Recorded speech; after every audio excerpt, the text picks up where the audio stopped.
Todo pendiente de mí en el party. Me miran bailando y se les pone nani. Con mi movimiento de safari. Todo pendiente de mí en el party. Y tú sabes, no pierdas el tiempo. Dale, vente, pégate lento. ये filter जो है that is created और you know that was installed to remove all the harmful gases like जितने भी carbon emissions है PM 2.5 particulate particulate matter को निकालने के लिए ये बनाया गया था. सो अब बिकॉज ये डला है तो इसके कारण बहुत सारी चीज़ें और ऐड करनी पड़ी जैसे कि एड ब्लू. एड बेसिकली टैंक होता है जिसमें जो एड ब्लू लिक्विड डालते हैं जिसमें मेजर जो उसका कंपोनेंट होता है वो है यूरिया. सो यूरिया क्या करता है, यूरिया जब एग्जॉस्ट फ्यूम्स में डाला जाता है तो वो जो नाइट्रोजन ऑक्साइड है सपोज, तो जितने भी हार्मफुल गैसेस है उसको वो हार्मलेस बना देता है because it reacts to nitrogen oxide and कुछ पार्ट उसको नाइट्रोजन गैस में कन्वर्ट करता है and in water. I mean I don't know the exact things that it converts to, but basically for a layman it will turn the nitrogen oxide which is very harmful for human beings to normal gas or water, so it will turn it into harmless for human beings. DPF जो diesel particulate filter है उसको वो चोक क्यों होता है? सो चोक इसलिए होता है क्योंकि रीजन फेल हो जाता है. अब रीजन क्या है? रीजन अगर आप बोलोगे तो region is basically it is a process that clears the DPF by burning of accumulated soot. soot क्या है आप समझ सकते हैं इसको, कार्बन या जो भी जो एग्जॉस्ट फ्यूम्स में जो भी हार्मफुल चीज़ें हैं वो उसको जो कार्बन है बेसिकली जो कार्बन है वो उसको सूट बोलता है. सूट क्या होता है? सूट अगर काफ़ी ज़्यादा मात्रा में आ जाए तो सूट मास से वो कंपेयर करते हैं, like it is measured in soot mass. So soot mass अगर DPF क्लॉक्ड है तो उसका सूट मास लेवल देखते हैं कि कितना ग्राम सूट मास उसमें है, तो 10 ग्राम है, 20 ग्राम है, 30 ग्राम है, what ever. So that is how the ECO also, उसमें जो सेंसर है सूट मास का उसके हिसाब से ECO जो यूरिया का फ्लो है उसको उसको रेगुलेट करता है. ऑलराइट, सो यहाँ तक आपको समझ आ गया. अब देखते हैं कि रीजन है तो सही बट वो कितने टाइप्स का है. So first thing is it is passive. Passive means आप यहाँ से बच्चों को स्कूल छोड़ने जा रहे हैं, ऑफिस जा रहे हैं, ट्रैफिक जैम थोड़ा बहुत मिल रहा है, आप गाड़ी पार्किंग में ले आए. सो इसमें पैसिव रीजन होता रहता है, थोड़ा थोड़ा धीरे धीरे होता है. इसमें आप बहुत प्यार से चला रहे गाड़ी, आपको कोई प्रॉब्लम नहीं होना चाहिए, बट जो जिस अमाउंट में सूट मास बढ़ रहा है उस लेवल पे रीजन नहीं होता इसमें. दूसरा है एक्टिव. एक्टिव रीजन में क्या होता है? जब ECU एक सिग्नल भेजता है जो टू पुट इन यूरिया, क्योंकि सूट मास बहुत बढ़ गया है गाड़ी में, तो वो नॉर्मली क्या कहते हैं, जो DPF सिस्टम है उसको इतना हाई टेम्परेचर में ला देता है कि it will just burn off whatever excess unburned carbon और whatever is there, it is going up to 650 Celsius. So it is a very high temperature जिसमें वो उसको बर्न कर देता है, और क्या बचता है उसमें, ऐश बचता है, वो भी उसको फिल्टर करके वो बाहर निकाल देता है. So that is how it cleans regen. अब बहुत सारे केसेस में एक्टिव और पैसिव फेल हो जाते हैं. तो फेल इन द सेंस कि जिस मात्रा में सूट मास बन रहा है उस मात्रा में रीजन नहीं हो पाता, मतलब क्लियर नहीं हो पाता. तो उस केस में आपको जो DPF लाइट है या आपका इंजन लाइट है या कुछ आपको लाइट आएगा इंस्ट्रूमेंट पैनल में जो आपको डिनोट करेगा कि बॉस टाइम हो गया है, now you show it to a service centre. तो सर्विस सेंटर में आप जाओगे तो वहाँ पे होगा forced regen. So forced regen में क्या होता है, it will be through a scanner, और आपका जो जो रीजन सिस्टम है उसको फोर्सफुली वो दे विल इम्प्लीमेंट इट और what ever they will initiate it. ठीक है, यहाँ तक क्लियर है रीजन कैसे होता है और what are the types of regen. अब हम देखते हैं रीजन फेल क्यों होता है. रीजन फेल इसलिए होता है, उसकी भी 3 रीजंस है. One is the biggest thing, that is the driving pattern. So आप किस तरह ड्राइव करते हैं. जो डीजल BS6 इंजन्स हैं उनको एक स्पेसिफिक वे में ड्राइव करना होता है, and because of this complete problem I did not go for a diesel car. So इसलिए मैं अपने सारे फ्रेंड्स को भी बोलता हूँ कि अगर आप डीजल लेना चाहते हैं तो अभी बिल्कुल मत लीजिए. BS6 डीजल कार्स में बहुत प्रॉब्लम्स हैं. It's not problem but it is a very complex engine. So बहुत सारी चीज़ें ख़राब हो सकती हैं जो मैं आपको बताऊँगा अभी क्या क्या प्रॉब्लम्स आ सकती हैं. तो so basically your driving style. So जिस तरह हम सबको एडवोकेट करते हैं कि इलेक्ट्रिक कार्स जो है उनको आपको एक स्पेसिफिक स्टाइल में चलाना पड़ता है जिससे आपको रेंज सबसे ज़्यादा है, बट डीजल कार्स को भी आपको एक स्पेसिफिक वे में चलाना होता है जिससे कि आपका DPF क्लॉग ना हो, right. So that is one thing, driving style. The second thing is driving pattern या स्टाइल जो भी बोल सकते हैं. Second thing is some system failure. So there are numerous systems. There is emission system, there is electrical system, there is sensor or whatever is there. जो भी system जो mechanical या electrical systems है जो fail हो जाते हैं उनके कारण region fail हो जाता है और उसके कारण in turn DPF choke हो जाता है. So अब let me these are the things जो मैं याद नहीं कर सकता. बहुत सारी चीज़ें मैंने नोट करके रखी हैं. तो इनमें ये सारी चीज़ों के कारण आपका जो DPF है वो क्लॉग हो सकता है या रीजन फेल हो सकता है. तो दिल थाम के बैठिए, अभी मैं आपको पूरा बताने वाला हूँ क्या क्या चीज़ें हो सकती है. सो अगर आपके पास BS6 डीजल कार है तो मुझे लग रहा है आपको एक माइल्ड हार्ट अटैक आ सकता है इसके बाद. सो डिस्क्लेमर दे रहा हूँ पहले. इफ़ योर टर्बो फेल्स, अगर आपका टर्बो में प्रॉब्लम है, अगर आपका इंजेक्टर्स में प्रॉब्लम है, अगर आपका जो EGR है अगर वो ब्लॉक्ड है, उसके कारण DPF चोक हो सकता है. अगर आपके इंटरकूलर में लीकेज है या वो ठीक से काम नहीं कर रहा तो आपका ब्लॉक हो सकता है. इनटेक लाइन अगर ब्लॉक्ड है तो प्रॉब्लम आ सकती है. आपका clutch plate, can you imagine अगर आपका क्लच प्लेट में प्रॉब्लम है, अगर आपका क्लच स्लिप हो रहा है तो आपका रीजन फेल हो सकता है और DPF क्लॉग हो सकता है. आपका अगर RPM जो है वो फ्लक्चुएटिंग है, अगर ऊपर नीचे जा रहा है तो जो फ्यूल का जो the fuel injection is not going good, that means मतलब it's not stable. So that can cause DPF issues. Air mass sensor, O2 sensor, air pressure sensor, DPF pressure sensor, अगर इन सब में कोई छोटी सी भी प्रॉब्लम है तो भी वो DPF को क्लॉग कर सकता है.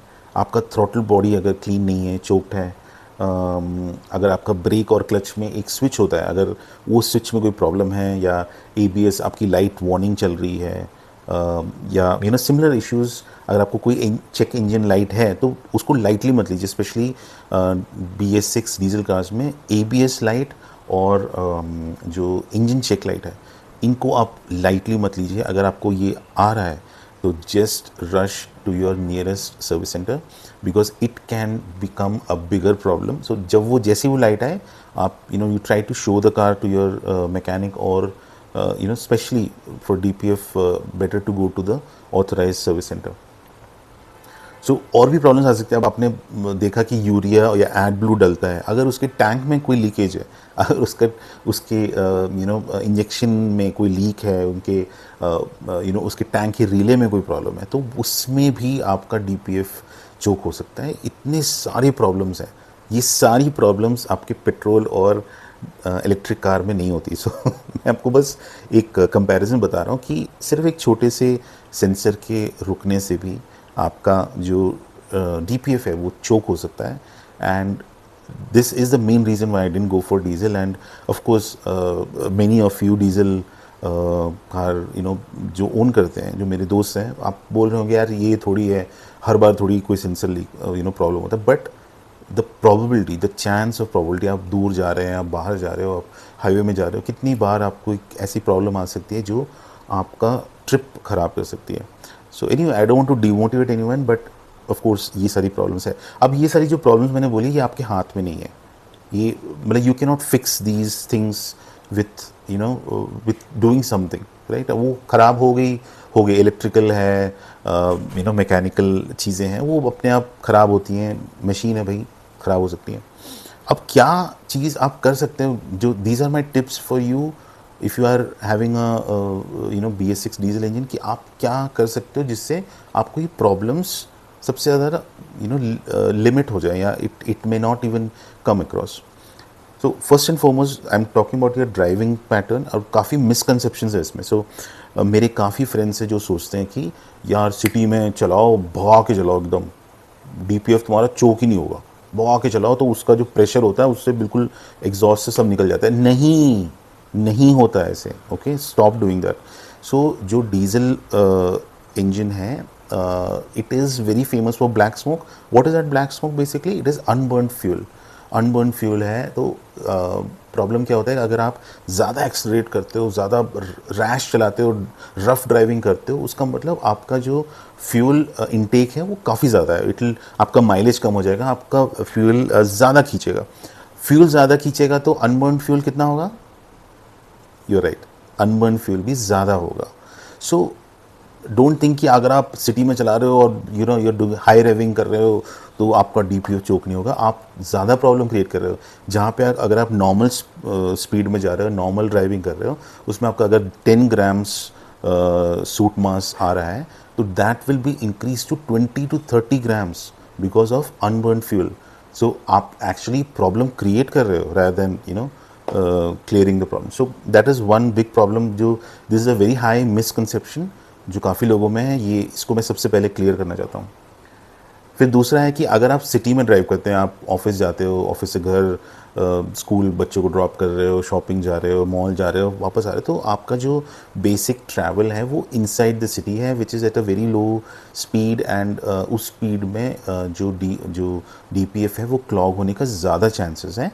If you have AdBlue is there, so city में नॉर्मली वो उसको मेंटेन कर लेता है, बिकॉज जब यूरिया ऐड होता है तो उसमें काफ़ी सारे उसके रिएक्शन से काफ़ी चोकिंग कम हो जाती है, काफ़ी सूट मास कम हो जाता है। लेकिन फिर भी बिकॉज सिटी ट्रैवल में जो टेम्परेचर इतना हाई राइज नहीं होता, एंड जब तक ज़्यादा टेम्परेचर ना हो डीपीएफ का, तब तक वो बर्न नहीं कर पाएगा जो भी सूट मास है। सो इट इज़ रिकमेंडेड कि अगर आप 200 to 300 किलोमीटर्स सिटी में चला रहे हो तो at least go for a 50 kilometre run on highway, where आपका 2000 के ऊपर हमेशा आरपीएम रहे, और आप 70-80 की स्पीड में अच्छी तरह आप चलाओ गाड़ी को।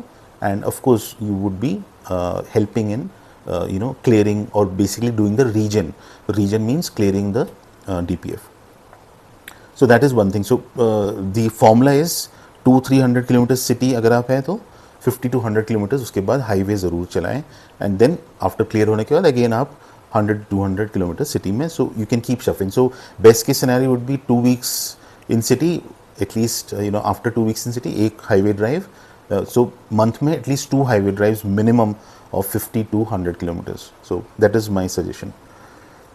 उसके बाद आता है प्रॉब्लम गियर का. सो कभी कभी क्या होता है, आप गलत गियर में गाड़ी चलाते हो. अब मेरे जैसे लोग हैं, मैं आई एम अ बिग, मैं बहुत ज़्यादा कंजूस आदमी हूँ. तो आपको शक्ल से शायद दिख रहा होगा बहुत कंजूस हो.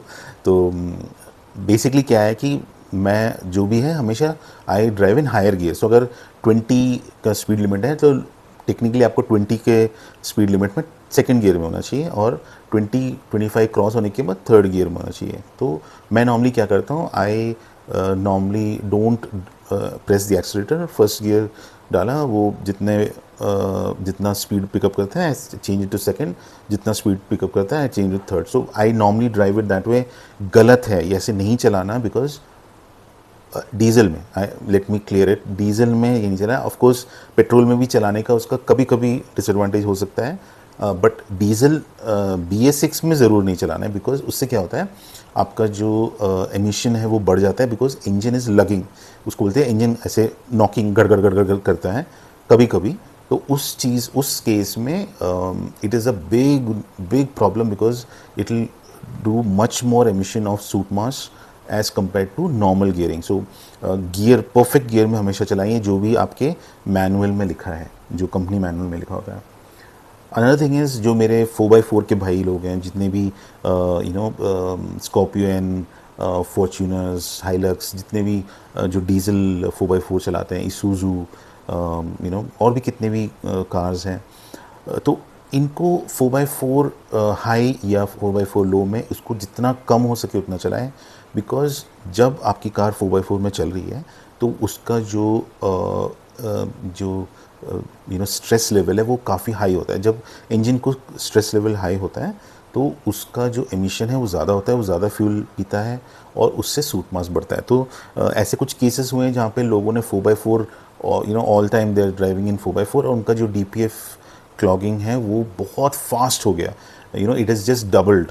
जैसे जिसका DPF क्लॉग होता है 2-3 महीनों में, सपोज उसका 1 महीने में हो गया या 1.5 महीने में हो गया। So that is a big issue, big concern, because every time you have to run to the service centre अगर ऐसा हो जाता है तो। Then now this is for all my friends who are very lavish and who drink a lot. So I know drinking वैसे भी ख़राब है, आपको नहीं करना चाहिए, बट ऑफ कोर्स अगर आपको वो आदत है और कभी कभार सोशली आप कर रहे हैं तो किसी की शादी हो गई तो ठीक है, बट आप ज़रूर उसको कार में मत कीजिएगा। अगर आपको कार में करना है BS6 डीजल कार में, तो आई वुड एडवाइस कि आप या तो पेट्रोल कार में करें या इलेक्ट्रिक कार में करें। तो आपके पास अभी 2 और चॉइसेस हैं, इलेक्ट्रिक या पेट्रोल, और ऑफ कोर्स CNG भी है। तो डीजल BS6 में अगर आप कर रहे हो तो आपका जो सूट मास है बहुत ज़्यादा हाई होने वाला है, बिकॉज आपका AC कंटिन्यूस ऑन है।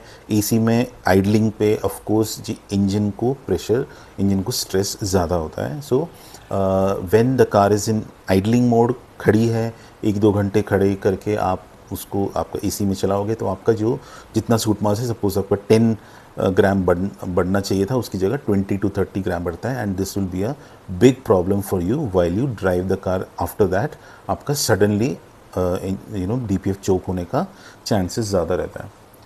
So of course anything that does overload to your engine वो मत कीजिए। आपको अगर बहुत सारे लोग, 5 सीटर है, 4 सीटर आपकी कार, आप उसमें 7-8 लोग बिठा के मत जाइए, क्योंकि that will be a big engine overload. और ओवरलोड में अगेन फ्यूल जितना ज़्यादा लेगा उतना अनबर्न फ्यूल होने का चांसेस ज़्यादा रहता है, and that will cause DPF choking.